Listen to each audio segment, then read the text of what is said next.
right now on 5 on Your Side at 10. Tonight, a local family demanding answers after their son goes missing in Texas. I want to know. I can't leave here not knowing. What police discovered near the Navy veteran's last known location. A St. Louis driver speaking out after his car gets damaged by a falling rock while driving on I-64. The way the marks hit the car, I mean, it looks like they dropped right from above. Costly repairs now ahead of him. Temperatures this afternoon, once again, very warm, into the low to mid 90s, but we didn't have the humidity. We are going to start to see the humidity increase, but our temperatures will increase. What it feels like and how long this heat sticks around. Good evening, I'm Laura Barcheski. Hopefully you stayed cool out there today because the heat and humidity is building across the bi-state tonight. Meteorologist Gary Frank joins us now. Gary, could we reach triple digits tomorrow? Yeah, I really think that we're going to see that. Unfortunately, that's what we're going to see a steady diet of over the next few days. And it's tough to find cloud cover or rain as a result. We'll look off to our northwest, and that's really the only thing that's going to keep us from touching 95 to 100 every single day is cloud cover and rain left over. But right now, this is where the bulk of the severe weather is, and it's falling apart as we get closer to us. There's not a cloud in the sky, and you'll notice how everything is starting to rotate around that. That's where this high is going to dominate our weather. That's sinking air, and that's pleasant conditions to be outside, but it's hot as well. Hot and dry still at this hour in the city. We're in the mid 80s, low 80s outside. It didn't even drop quite as much last night. When you pull this out, you talk about where we're headed for tonight. Mid 70s. When we add that humidity, that's the main factor for us as we not only start off warm, but we continue to see temperatures have a hard time falling off. Now, still in the Metro East, Effingham, Flora, Mount Vernon, you're still hanging on to some of that drier air, but I think overall, the humidity is starting to rise. We have dew points in the mid 50s in the city, but it is a fine line between things changing. That's what we're tapping into tomorrow, and when you add the air temperatures close to 100 degrees, it feels worse. How long that sticks around, if we can find any rain once we have this humidity, and how many days we may make a run at 100. Thank you, Gary. As we brace for the incoming heat, here are a few tips on how to protect yourself. The CDC says to drink plenty of non-alcoholic fluids, wear loose and lighter clothing, and put on sunscreen. Make sure to also stay in the shade and plan outdoor activities for cooler parts of the day. If you need help finding a cooling center near you, just text the word HEAT to 314-425-5355 and we'll send you a map. Just into our newsroom, the Berkeley Police Department is investigating a double homicide involving a child, and a suspect is in custody. This video came from the crime scene earlier today near Bayberry and Redford Drives. Police say more information will be released tomorrow. Now to a developing story in Michigan. Right now, police in Rochester Hills are investigating after several people were shot at a splash pad this afternoon. Police say at least 9 people were shot. One of the victims was just 8 years old. The victims have various types of injuries. Investigators say the shooter fired dozens of shots, and it appears to be a random incident.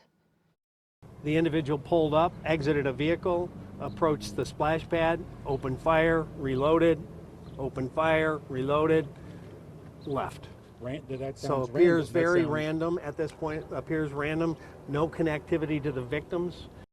Police say the suspected gunman was cornered at a nearby mobile home park and killed himself during an hours-long standoff. The suspect has not been identified at this time. Tonight, a St. Louis man has to pay hundreds of dollars after a rock fell on his car. He was driving on Interstate 64 near the Hampton Avenue exit overnight when it happened. Our Justina Cornell caught up with the driver, who's now dealing with an unexpected expense. This car, it's been in my family forever. A family gem is now more than scratched. This clearly was the largest rock that they threw. A spider crack stretches across this windshield, an unfavorable new look for Jonah Munzer's car. I was driving home eastbound on 64, clear night, there weren't a lot of cars around me, and as I was driving under the Hampton Bridge is when the rock fell or was thrown. It was about 10:15. The sudden impact startled him. I thought it was a gunshot. I thought maybe a stray bullet came through, so I checked myself. An uninjured Munzer then pulled over. The way the marks hit the car, I mean, it looks like they dropped right from above. He blames a rock for the rupture.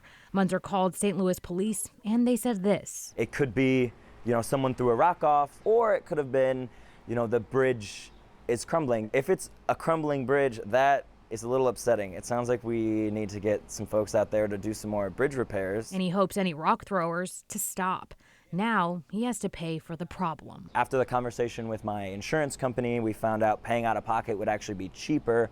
So I'm paying about $450, $465 out of pocket. Not something I was looking forward to spending on this summer at all. Munzer said he was driving 65 miles per hour, and whether someone threw something or a piece of rock fell from the bridge, he said he's grateful it wasn't worse. You know, I could have really freaked out. I could have swerved, hit a median, hit another car. It may need a facelift, but for Munzer, his car is a keeper. I'm gonna plan on driving it forever. Justina Cornell, 5 on your side.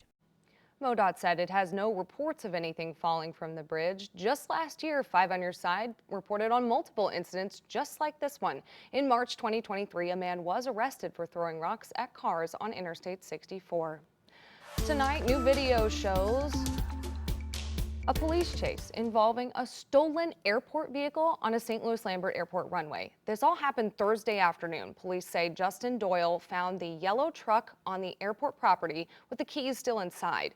Court documents reveal he took off, crashed through a security gate, drove onto the runway, and nearly hit an officer. Doyle is now facing charges for assault, property damage, and making a terrorist threat.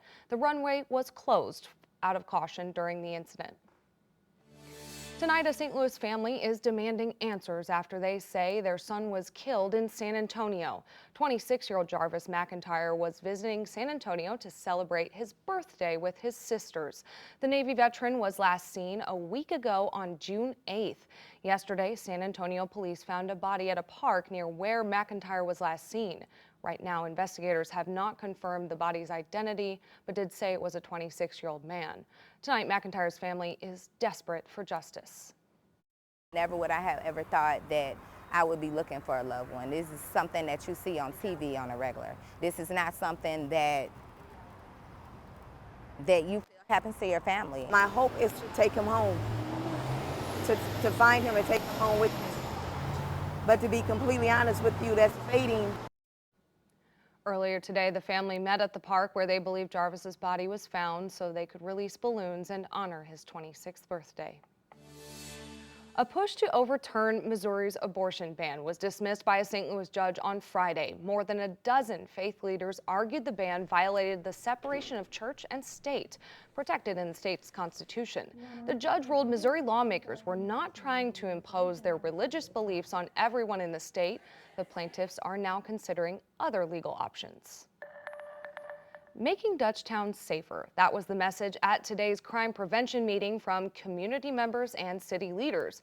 5 on your side's Mercedes McKay shows us how everyone can play a role to make change in this South St. Louis neighborhood.